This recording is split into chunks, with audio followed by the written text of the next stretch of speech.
وَلَلْآخِرَةُ خَيْرٌ لَكَ مِنَ الْأُولَى وَلَسَوْفَ يُعْطِيكَ رَبُّكَ فَتَرْضَى۔ بسم اللہ الرحمن الرحیم۔ السلام علیکم ورحمۃ اللہ وبرکاتہ۔ میرے پیارے بچوں، کیا حال چال ہے آپ سب کا؟ میں الحمدللہ ٹھیک ٹھاک ہوں۔ اور لاسٹ ویک ہم سٹوری سن رہے تھے حضرت ہود علیہ السلام کی۔ جی تو پیچھے تھوڑا سا ریکیپ کر دیتی ہوں کہ پیچھے کیا ہوا تھا۔ تو ایک عرب میں ایک بستی تھی جس میں لوگ رہتے تھے، قوم رہتی تھی، ان کا نام تھا قوم عاد۔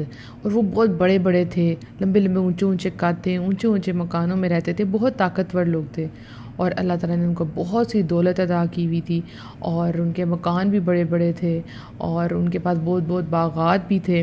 لیکن وہ سب جو تھے شیطان کی باتوں میں آ کر اللہ کی عبادت چھوڑ کر بتوں کی پوجا کرتے تھے۔ تو اللہ تعالیٰ نے ان کے پاس جو پیغمبر بھیجے وہ کون تھے؟ حضرت ہود علیہ السلام۔ اور وہ ان کو اللہ کی طرف سے پیغام دیا کرتے تھے کہ آپ اللہ کی عبادت کریں اور بتوں کی پوجا چھوڑ دیں۔ لیکن وہ لوگ ان کی نہ بات مانتے تھے، نہ عمل کرتے تھے، اور کیا کرتے تھے؟ ان کا مذاق اڑاتے تھے اور ان پر ہنستے تھے۔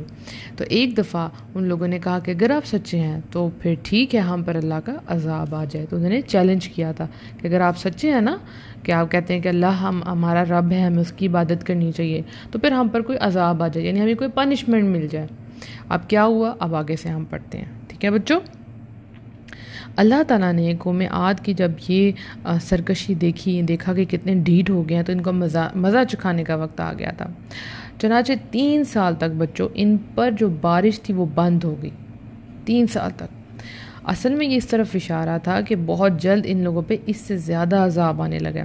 تو جب بارشیں نہیں ہوتی تو زمین خراب ہو جاتی ہے، زمین بنجر ہو جاتی ہے، اس میں دراڑیں پڑ جاتی ہیں، اور جب زمین خراب ہوتی ہے تو اس میں چارہ نہیں اگتا، اور اس کی وجہ سے جانور مر جاتے ہیں۔ اور اتنے لوگ جو تھے پانی ڈھونڈتے تھے ان کو بالکل نہیں ملتا تھا۔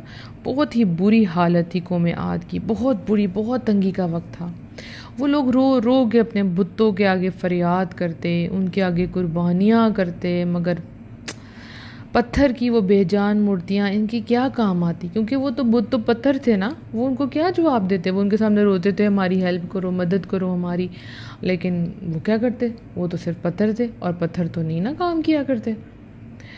تو جب یہ قوم کی یہ حالت ہوگی تو حضرت ہود علیہ السلام نے ان کو پھر سے سمجھایا، اے میری قوم، میری بات دھیان سے سنو، میری مانو تو ان بتوں کو چھوڑ دو اور ایک اکیلے رحم کرنے والے اللہ کے آگے جھکو، یعنی کہ صرف اللہ رحم کرتا ہے، صرف اللہ کے آگے جھکو، توبہ کرو، گناہوں کی معافی مانگو، وہ تمہاری فریاد سنے گا، یعنی وہ تمہاری دعائیں ضرور سنے گا، گناہوں کو معاف کرے گا، اور تم پر موسلادھار بارشیں برسائے گا، یعنی بہت زبردست بارشیں ہوں گی جس سے تمہاری سوکھی زمینیں پھر سے ٹھیک ہو جائیں گی، جانوروں کی پیاس بجھ جائے گی، نہریں اور تالاب بھر جائیں گے، کھیتیاں، پھل، میوے اور باغ اگیں گے، اور خبردار کفر اور شرک سے بچو۔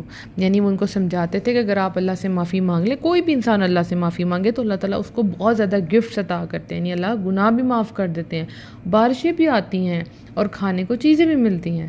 ٹھیک ہے بچوں؟ تو ہم سب کو استغفر اللہ دن میں ضرور پڑھنی چاہیے۔ مجھے تو اللہ تعالیٰ سے کوئی بھی چیز چاہیے ہو تو میں استغفر اللہ بار بار پڑھتی ہوں، اللہ سے معافی مانگتی ہوں۔ یعنی آپ نے گناہ کیا یا نہیں کیا، آپ پھر بھی اللہ سے معافی مانگے تو اللہ تعالیٰ آپ کو بہت کچھ عطا کرتا ہے، کھانے پینے کی چیزیں بھی دیتا ہے۔ مگر ان کی قوم جو تھی وہ کفر پر اڑی رہی، یعنی وہ کفر کا مطلب کیا ہوتا ہے؟ جو کافر ہوتے ہیں، جو اللہ سے انکار کرتے ہیں، اس کو کہتے ہیں کفر کرنا، اور وہ بتوں کی پوجا کرتے تھے، اور حضرت ہود علیہ السلام کی بات کو ذرا بھی توجہ سے نہ سنتے تھے۔ اس پر اللہ نے ان پر عذاب بھیج کر انہیں ہلاک کرنے کا فیصلہ کر لیا۔ اللہ تعالیٰ فوراً کسی کو پنشمنٹ نہیں دیتے، اللہ تعالیٰ پہلے چانس دیتے ہیں تاکہ یہ ٹھیک ہو جائے۔ لیکن بچوں ہوتا یہ ہے کہ جب ہمیں اللہ تعالیٰ کی طرف سے چانس ملتا ہے نا تو ہم سمجھتے ہیں بس ہم بچ گئے ہیں۔ جیسے اگر ہم کوئی غلطی کرتے ہیں، جیسے اگر کوئی بچہ جھوٹ بولتا ہے یا چوری کرتا ہے یا نماز نہیں پڑھتا تو وہ سوچتا ہے میرا تو جھوٹ پکڑا ہی نہیں گیا، اس کا مطلب کوئی مسئلہ ہی نہیں ہے، چلو اور جھوٹ بولو اور گناہ کر لو، ہے نا۔ لیکن اللہ تعالیٰ ایک وقت کے بعد پھر پنشمنٹ بھی دیتے ہیں، اور اللہ کی پنشمنٹ بہت زبردست ہوتی ہے۔ تو ہم جیسے ہی غلط کام کریں فوراً معافی مانگنی چاہیے، اور پہلی بات تو ہمیں غلط کام کرنا ہی نہیں چاہیے، ہمیں ہمیشہ اللہ سے ڈر کے رہنا چاہیے۔ اب حضرت ہود علیہ السلام کی جو قوم تھی وہ ان کی بات بالکل نہیں سنتی تھی، تو پھر اللہ تعالیٰ نے فیصلہ کر لیا کہ بس اب ان کو ہلاک کرنا ہے، کیونکہ بہت دفعہ چانسز دے دیے۔ تو پیارے بچوں، اللہ کے پیغمبر حضرت ہود علیہ السلام کی بات نہ ماننے کے نتیجے میں آخر قوم کی ہلاکت کا وقت آ ہی گیا۔ چنانچہ پہلے آسمان سیاہ ہوا، یعنی بلیک کلر کا ہو گیا، پھر اللہ نے ان پر ایسی تیز آندھی بھیجی کہ ایسی آندھی پہلے کسی نے نہ دیکھی تھی۔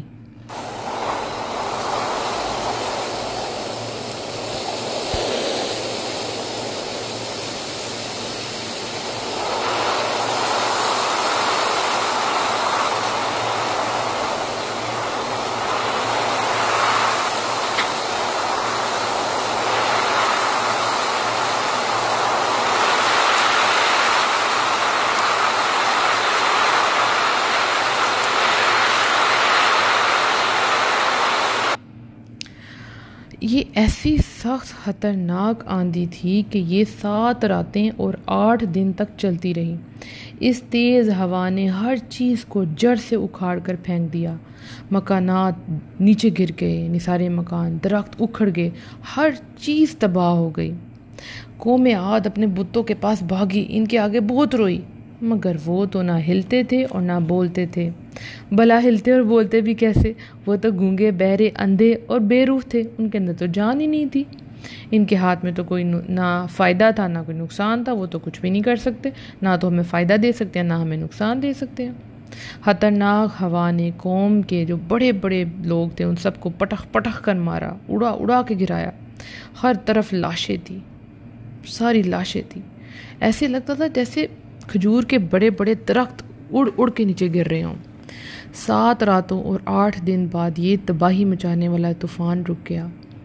شہر برباد ہو گئے، ایسے کوئی قبرستان اور کھنڈر ہو جاتا ہے، اور وہاں صرف خالی لاشیں تھیں، اور ان لاشوں سے بدبو آ رہی تھی۔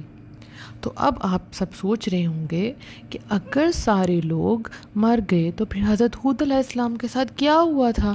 اور کوئی نہ کوئی تو ایمان لے کے آیا ہوگا نا کسی نے تو بات مانی ہوگی، تو ان سب کے ساتھ کیا ہوا؟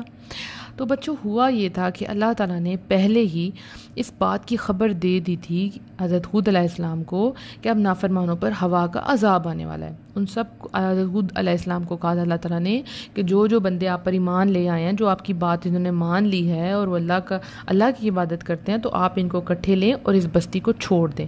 تو وہ لوگ سفر پہ نکل گئے اور مکہ کے لیے چلے گئے، اور وہ سب لوگ مکہ پہنچ گئے الحمدللہ۔ تو جو اچھے لوگ ہوتے ہیں نا، اللہ تعالیٰ ان کو وہاں سے بچا لیتا ہے۔ تو اللہ تعالیٰ نے ان کو پہلے وارن کر دیا تھا کہ آپ یہاں سے چلے جائیں، اور وہ چلے گئے تھے، اور یہ سب لوگ مکہ پہنچ گئے۔ تو حضرت ہود علیہ السلام نے اپنی باقی ساری زندگی مکہ میں گزاری، وہ وہاں پہ ہی وفات پائی، یعنی وہیں وہ فوت ہو گئے، اور وہاں کی پاک مٹی میں ہی وہ دفن ہو گئے۔ تو حضرت ہود علیہ السلام کیسے تھے؟ بہت زیادہ بہادر تھے، بہت زیادہ صابر تھے، صبر کرنے والے تھے، یعنی فوراً سے سب کچھ چھوڑ چھاڑ کے نہیں بیٹھ جاتے تھے، وہ صبر کرتے تھے، اور اللہ کے نیک بندے تھے، اور اللہ سے ڈرنے والے بندے تھے۔